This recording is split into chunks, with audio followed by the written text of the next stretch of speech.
Video को last तक देखिए, बहुत मजा आएगा। ए मेलू निकला बाहर आ तो हम तुरंत गोली मारब।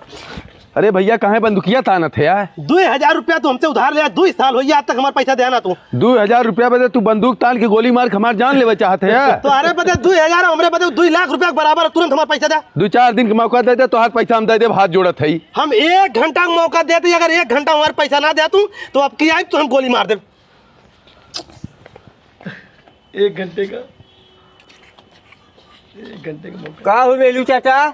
कार भैया कैसन बड़ा परेशान है यार। अरे यार सोनुआ 2000 रुपया ले रहे भैया, मांगा यार तो सरवा बंदूक तान दे हमरे ऊपर, कहा तो 1 घंटा में पैसा ना हमारे देवे तो तुरंत गोली मारा भाई। 2000 बिना बंदूक तान दे। अरे वो कहा तो 2000 हमरे बदे 2 लाख हो भैया। बस इतनी बात हो तो के इतनी बात लागा भाई, आई सारे 1 घंटा बाद हमें गोली मार दी, हम ये चिथरा हो गिर जाब और तो के थोड़ बात लागत हो। वही जुगनुआ बाबू 50 लाख रुपया उधार ले रहे, जानते हैं पता नहीं का जुगनुआ कह देस की कौनो उदाहरण मांगे आए जिंदगी भर। तो सारे ओकर बाबू तुम्हारी है? अरे राजू हम जियत तक के बात बतावत हई, मरे बात के आई पैसा आने ओकरी की है। हे भैया चल मिला उसे हम। चला